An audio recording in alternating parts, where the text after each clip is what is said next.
आज की इस वीडियो में हम लोगों को देखना है ओम्स के नियम को, यानी ओम के नियम को। ठीक है, ओम्स लॉ जिसको बोलते हैं। ठीक है, तो ओम के नियम का जो प्रतिपादन है 1827 में जॉर्ज साइमन ओम वैज्ञानिक ने किया था। याद रखिएगा, अगर सन पूछेगा इसका तो याद रखिएगा 1827 ईस्वी में। कब हुआ? 1827 ईस्वी में ओम नामक वैज्ञानिक ने, उनका पूरा नाम था जॉर्ज साइमन ओम, तो उन्होंने एक नियम का प्रतिपादन किया जिसका नाम हुआ ओम का नियम रखा गया। ठीक है, तो वो हम लोग जानेंगे कि ओम के नियम क्या है, यानी उन्होंने किस चीज की व्याख्या की है, किस चीज के बारे में बताया है। ठीक है, तो वो ओम का नियम का देखिए लिखा हुआ है जॉर्ज साइमन ओम के अनुसार, यदि किसी चालक की भौतिक अवस्था में परिवर्तन नहीं किया जाए, किसकी अवस्था में? यदि किसी चालक के भौतिक अवस्था में परिवर्तन नहीं किया जाए। देखिए भौतिक अवस्था यानी ताप, दाब और उसकी लंबाई में कोई परिवर्तन नहीं किया जाए तो किसी चालक के सिरों के बीच लगा विभवांतर, यानी किसी चालक के सिरों के बीच लगा विभवांतर उसमें प्रवाहित हो रहे धारा के समानुपाती होता है।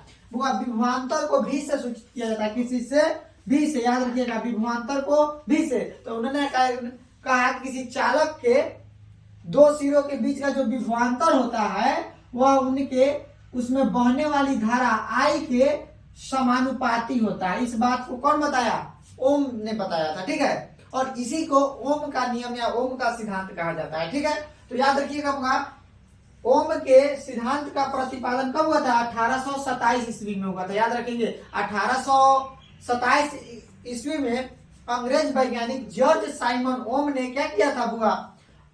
इस नियम का प्रतिपादन किया। ठीक है, तो उन्होंने क्या कहा बुआ कि यदि किसी चालक के भौतिक अवस्था में कोई परिवर्तन नहीं किया जाए, यदि किसी चालक के भौतिक अवस्था में कोई परिवर्तन नहीं किया जाए तो उनके सिरों के बीच लगा जो विभवांतर होगा, यानी किसी चालक का जो विभवांतर होता है उनके धारा आई के समानुपाती होता है। इस चीज को याद रखिएगा, ओम के नियम में बस इतना ही बात है। ठीक है, यानी भी समानुपाती होता है आई के। और देखिए बुआ, समानुपाती का यदि चिन्ह हटेगा तो इसके जगह पर कोई स्थिरांक ले लेते हैं। तो यहाँ पे बुआ हम लोग लेते हैं आर। क्या ले लेते हैं बुआ? आर। तो भी बराबर क्या जाता है? I R. अगर आपसे पूछेगा यहाँ भी क्या है तो बुआ भी जो है, यहाँ भी क्या है? चालक के सिरों के बीच का विभवांतर, यानी क्या है बुआ?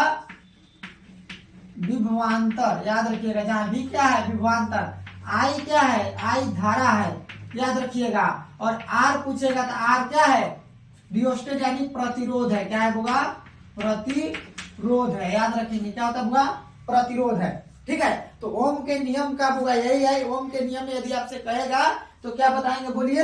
अगर ओम का नियम आपसे कहेगा तो क्या लिखेंगे? भी बराबर आई आर। किसका नियम है? ओम का नियम है। ठीक है, तो ओम के नियम तो समझ गया। कुछ एग्जाम में भी क्वेश्चन देता है ओम का नियम निम्नलिखित में कौन सही है, एक वही ऑप्शन दे देगा। ठीक है, भी बराबर आई आर और अलग अलग आपको ऑप्शन देंगे। ठीक है, तो उसमें आप क्या कर लीजिएगा, अपने अकॉर्डिंग देख लीजिएगा भी बराबर आई आर होता है। ठीक है, तो आई, और यहाँ से कहीं कहीं दे देता आई इज इक्वल टू दे देता है आपका भी बटा आर। तो ये ओम के नियम से यहाँ बात समझ रहे ना, आई को इधर रख दिए, आर को इस साइड भेज दिए। ठीक है, तो भी बराबर क्या हो गया? आई आर हो गया। इसमें तो किसी को दिक्कत नहीं ना है।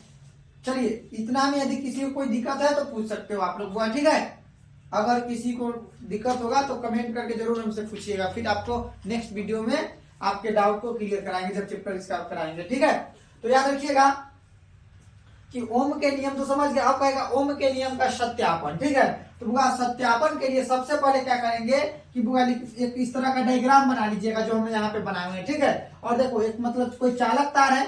ठीक है, जिससे बुआ आई धारा प्रवाहित हो रही है। कौन सी धारा बह रही है बुआ? इस चालक से आई धारा बह रही है। ठीक है, और यहाँ पे बुआ सुन लो, इसको यहाँ पे पी और ये हमारा हो गया क्यू। ठीक है, अब देखिए यहाँ पे क्या किए कि बुआ हमने क्या किया कि देखो माना पी क्यू कोई चालक तार है जिसमें आई धारा प्रवाहित हो रही है। बुआ इसमें कौन सी धारा प्रवाहित हो रही है लिखेंगे। अगर ओम के नियम का सत्यापन कहेगा तो देखिए ओम के नियम का सत्यापन आपके 5 नंबर में पूछ जाएंगे। याद रखिएगा, ओम के नियम का सत्यापन हुआ कितने नंबर में पूछा जाता है? 5 नंबर में। और आपके बोर्ड एग्जाम के लिए काफी महत्वपूर्ण क्वेश्चन है। बात समझ गए? तो इसको आप क्या करिएगा कि अच्छे से समझिएगा। ठीक, तो देखो यहाँ पे क्या होगा, यदि कोई चालक तार से क्या कहते, तो माना पीक्यू कोई चालक तार है जिससे आई धारा प्रवाहित हो रही है, और इस तार से एमीटर, उसके बाद बैटरी, स्विच तथा रियोस्टेट को श्रेणी क्रम में जोड़ा गया है। किसको जोड़ा गया है? श्रेणी क्रम। याद रखिए कौन कौन? बैटरी, एमीटर, रियोस्टेट और स्विच को। यह क्या होगा? हमारा स्विच है, यहाँ पे जो स्विच का सिंबल है, ठीक है। तो स्विच को किस क्रम में जोड़ा गया है? श्रेणी क्रम में, तथा वोल्ट मीटर को समांतर क्रम में जोड़े। यानी जो यहाँ फिगर में जो बात है उसी चीज को लिखना है। तो लिखेंगे माना पीक्यू कोई चालक तार है, क्या है? जिससे आई धारा प्रवाहित हो रही है। कौन सी धारा प्रवाहित हो रही है? आई धारा प्रवाहित हो रही है, ठीक है। आई धारा प्रवाहित हो रही है। इस तार से एमीटर, बैटरी, स्विच तथा रियोस्टेट को श्रेणी क्रम में जोड़ा गया। किस क्रम में जोड़ा गया है बाबू? श्रेणी क्रम में जोड़ा गया है। तथा वोल्ट मीटर को समांतर क्रम में जोड़े हैं। किस क्रम में? याद रखिएगा, एमीटर को हमेशा श्रेणी क्रम में जोड़ा जाता है तथा वोल्ट मीटर को हमेशा समांतर क्रम में जोड़ा जाता है, ठीक है। एमीटर को श्रेणी क्रम में और वोल्ट मीटर को समांतर क्रम में जोड़ा जाता है। कोई दिक्कत नहीं ना? चलिए, इसमें आपको किसी को कोई दिक्कत नहीं होना चाहिए, ठीक। अब क्या करेंगे बुआ? अब सब इसमें लिखे हैं। अब सबसे पहले स्विच ऑन करते हैं बुआ। देखो सबको जोड़ दिए, जोड़ने के बाद जब स्विच को ऑन क्या करते हैं हम लोग? ऑन करते हैं। बात समझ रहे ना? तो जब स्विच ऑन करेंगे तो बुआ देखो यह इसमें आके सट जाएगा और इस परिपथ से धारा बहने लगेगा। क्या होने लगेगा? धारा बहने लगेगा, ठीक है। तो वही लिखे, अब सबसे पहले स्विच ऑन करते हैं और रियोस्टेट से प्रतिरोध के मान को परिवर्तित करते हैं। रियोस्टेट किस लिए लगाया गया है? प्रतिरोध के मान को परिवर्तित करने के लिए, ठीक है। याद रखिएगा, इसको इतना को नोट करिए। देखिए रियोस्टेट क्या करते हैं? रियोस्टेट से प्रतिरोध के मान को परिवर्तित करने के लिए इस परिपथ में क्या किया गया है? धारा यानी रियोस्टेट को लगाया गया है, ठीक है। तो वही करते हैं, क्या लिखे? और रियोस्टेट से प्रतिरोध के मान को परिवर्तित कर लेते हैं और धारा के विभिन्न मानों के लिए विभवांतर वोल्ट मीटर से ज्ञात कर लेते हैं। सिंपल बात समझो बुआ, ध्यान से सुनिएगा। धारा के विभिन्न मान प्राप्त करने के लिए बुआ हम लोग धारा के विभिन्न मान प्राप्त करने के लिए वोल्ट मीटर से उसका मान प्राप्त करते हैं। किससे मान प्राप्त करते हैं बुआ? वोल्ट मीटर से मान प्राप्त करते हैं। देखिएगा, ध्यान से समझो। सबसे पहले क्या किया बुआ? स्विच ऑन करते हैं और रियोस्टेट से प्रतिरोध के मान को परिवर्तित करते हैं और धारा के विभिन्न मान के लिए विभवांतर वोल्ट मीटर से ज्ञात कर लेते हैं। धारा का अलग अलग जो मान है वो विभवांतर किससे निकलेगा? वोल्ट मीटर से निकलेगा। याद रखिएगा, किससे निकलता है बाबू? वोल्ट मीटर से निकलता है, ठीक है। कोई दिक्कत नहीं ना? तो यहाँ किससे निकला हुआ? वोल्ट मीटर से निकलता है, ठीक है। तो क्या कहते हैं? विभवांतर वोल्ट मीटर से क्या कर लेते हैं? ज्ञात कर लेते हैं। और जो हमारा जो मान प्राप्त होता है यानी धारा के मान और विभवांतर के मान को क्या करते हैं? एक्स और वाई अक्ष पे रख के जब ग्राफ खींचते हैं तो उसका सरल रेखा में यानी उसको मिलाने से एक सरल रेखा प्राप्त होता है। याद रखिएगा, इसको मिलाने से क्या होता है बुआ? एक सरल रेखा प्राप्त होता है। देखो यहीं पे लिखा है, पुनः धारा और विभवांतर के मान को क्रमशः एक्स और वाई अक्ष पर रखकर ग्राफ खींचते हैं तो हमें मूल बिंदु से सरल रेखा प्राप्त होता है। यह आपके लिए सबसे इंपॉर्टेंट टॉपिक है बुआ। देखो यहाँ पे क्या धारा का मान, यहाँ I1 है, यहाँ का धारा का मान I2, यहाँ का धारा का मान मान लीजिए I3, यहाँ के धारा का मान V1, यहाँ के V2 और यहाँ का धारा का मान V3। तो बुआ इन सबका जो मान लिखकर और इन दोनों को आपस में क्या कर देते हैं? मिलाते हैं। अगर इनको आपस में क्या कर देते हैं? मिलाते हैं तो उनके केंद्र से खींचने पे एक सरल रेखा प्राप्त हो जाता है। क्या होता है बुआ? सरल रेखा प्राप्त होता है। इससे यह स्पष्ट होता है, देखो बुआ, यानी इससे यह स्पष्ट होता है, देखो धारा का मान बढ़ रहा है तो विभवांतर का भी मान बढ़ रहा है। अगर विभवांतर का मान घटेगा तो धारा का मान भी क्या होगा? घटेगा। घट रहा है ना? तो बताइए बुआ, किसी चीज में परिवर्तन देखा है, अगर एक को बढ़ाने से दूसरा का मान स्वतः बढ़ रहा है और दूसरे के मान को घटाने से पहले वाले का मान स्वतः घट रहा है, इसका क्या मतलब है? कि धारा जो है विभवांतर के समानुपाती है। तो लिखेंगे इससे, अतः इस फिगर बनाए उसके बाद लिखिएगा, अतः इससे यह स्पष्ट होता है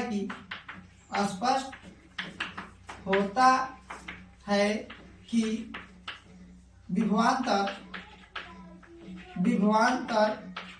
पोस्ट में लिखेंगे भी धारा I के समानुपाती होता है। क्या होता है बुआ? धारा I के समानुपाती होता है। क्या होता है बुआ? समानुपाती होता है, ठीक है। याद रखिएगा, समानुपाती होता है, ठीक है। यानी सिंपल समझिए तो बुआ देखो ओम के नियम का सत्यापन इस तरह से हो जाता है। और ओम का नियम क्या होगा याद रखिएगा, V बराबर आई आर, याद रखिएगा, ठीक है। यानी V समानुपाती होता है किसकी, I के। I क्या होता है बुआ, V समानुपाती होता है I के। I का चिन्ह I का समानुपाती होता है, समानुपाती का चिन्ह हटेगा तो प्रतिरोध वहां पे रेसिस्टेंस क्या लग जाता है, R लग जाता है, ठीक है। इसको रेसिस्ट क्या बोलते हैं बुआ, रियोस्टेट, यानी प्रतिरोध को क्या बोला जाता है, रियोस्टेट बोलते हैं, ठीक है। किसी को कोई दिक्कत नहीं ना। तो देखिए यहाँ पे क्या है, फिर से एक बार इसको समझा देते हैं बुआ।